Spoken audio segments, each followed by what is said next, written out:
Hey there folks, welcome to the Photo Video Show where we explore all things DSLR. I'm your host Mark Puckett, and on today's show we're going to be talking about the GoPro HERO3 Silver Edition. If you guys are ready, let's go ahead and get started.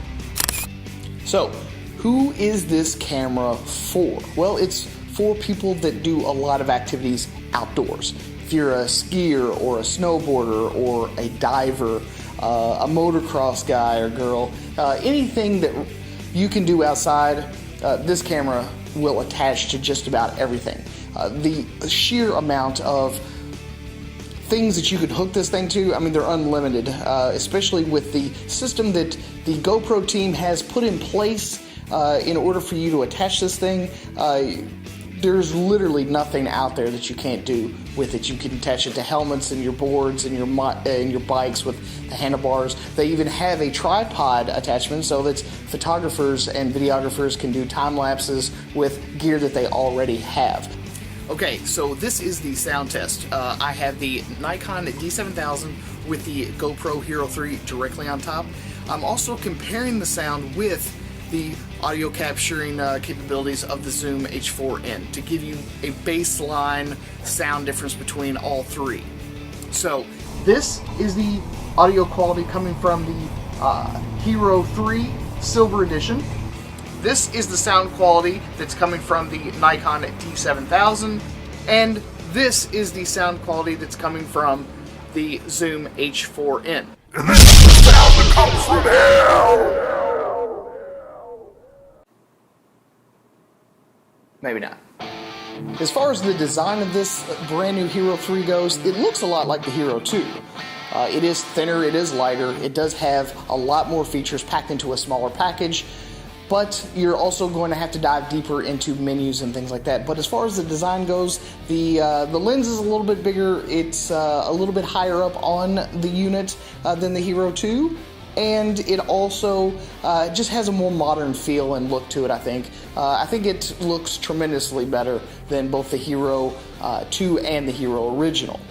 As far as using the camera, it's going to be very, very familiar to you if you've already purchased one of the two previous generations.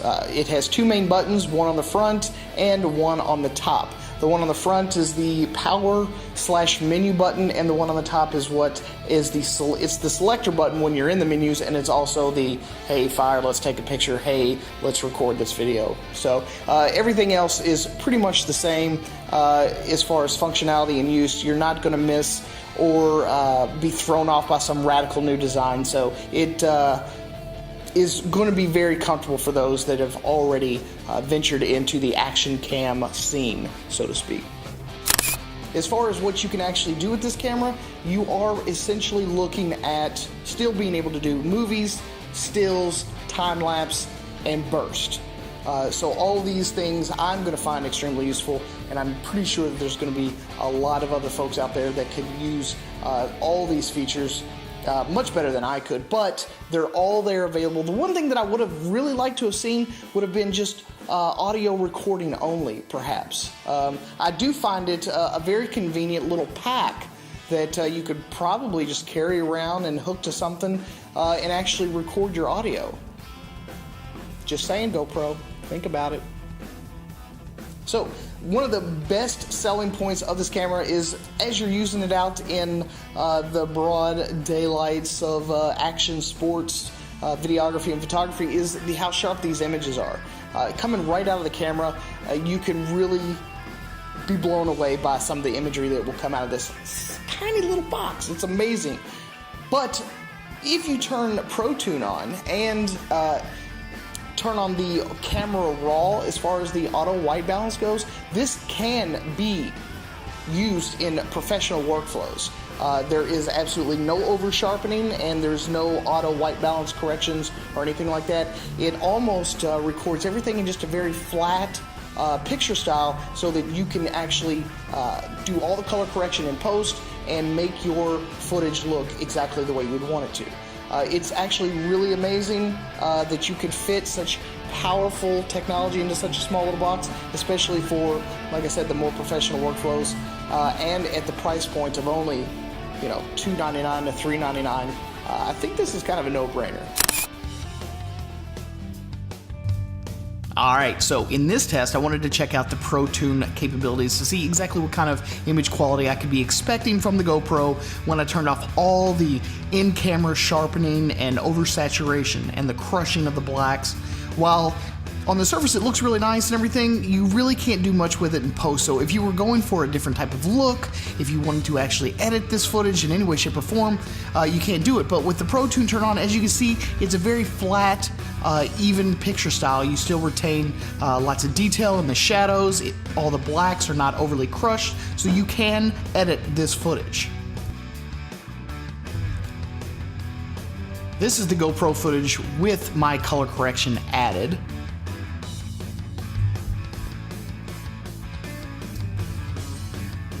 And this is a side-by-side comparison of the GoPro Pro Tune on and my color correction on the bottom. So as you can see, you do have a lot more to work with when you turn Pro Tune on and turn your white balance to camera raw. You've got a lot of latitude in the shadows and especially being able to retain that detail.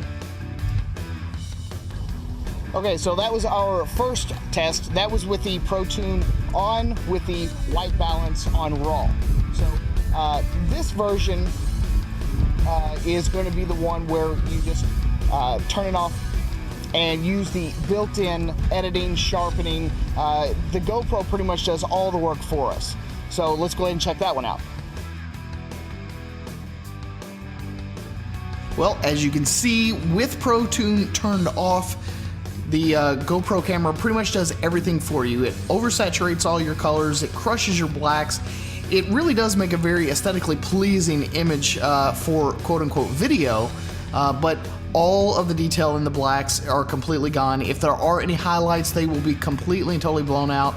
But, you know, for action cams and stuff like that, if that's all the kind of footage that you're wanting to do, this is going to be perfect. The sharpening looks nice, all the details are there.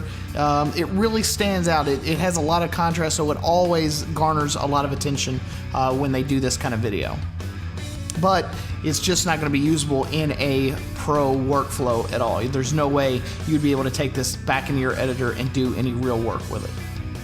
According to several of the testing websites out there, the Hero 3 actually ousts the Contour Plus 2 and also this Hero 2 and the Sony Action Cam. The new Hero 3 GoPro case is a lot more secure than the previous versions. You can dive up to almost 200 feet, which is a really good thing for people that like to go scuba diving and stuff like that. So you can get a lot further into the water, see a lot of other different things. I don't know how much light you get down that far, but at least if you drop it, you could always swim down and go grab it. The Hero 3 also has Wi-Fi control, which makes it much easier to control the camera from your cell phone or your tablet device, mainly because operating this thing through the built-in menu system is a severe pain in the ass. The GoPro Hero 3 also comes with a mobile app. It's not finished yet. It's clearly not. And I don't think that the Hero 3 is exactly finished yet either. I think that the hardware is finished, but the software design is probably lagging by about a month or so. The Hero 3 also has a micro SD card slot as opposed to the full-size SD card slot. That was one of the trade-offs they had to make in order to create a smaller, lighter, more portable unit, and I find it a welcome addition. And there's also no 3.5mm audio jack, but you can buy an adapter for it that will plug into the side of the Hero 3 and accept all 3.5mm jacks for your audio recording needs. Now, as far as battery life goes, with this battery and Pro Tune on and off, it really doesn't make much difference. You're going to be getting about an hour to maybe an hour and 10 minutes, perhaps, with each battery that you have. You can buy replacement batteries and have those charged up, but they don't actually make a separate charger, which I think would be nice. Maybe that's just a way for them to encourage you to buy more GoPros as opposed to just more batteries. But I actually would prefer a battery charging system so that when we're out in the field, if we happen to deplete all the battery life, we can just swap it out for a new one. But some of the good news is that if you have like a mobile charging pack or something like that, you can actually attach the Hero 3 up to something using the mini USB port and charge it as it's recording as well.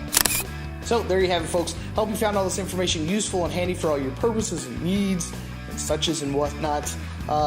Also, if you like this, subscribe to us. Click the big button up top and click the big thumbs up to let us know that you enjoyed it. If you want to leave a comment, you can do that in the comments section below. Also, find us on Facebook and Twitter, be our friends and our pals. Also, join us over at via.me for extra photo video fun. So, I hope you guys enjoyed the video. I will see you guys again next time.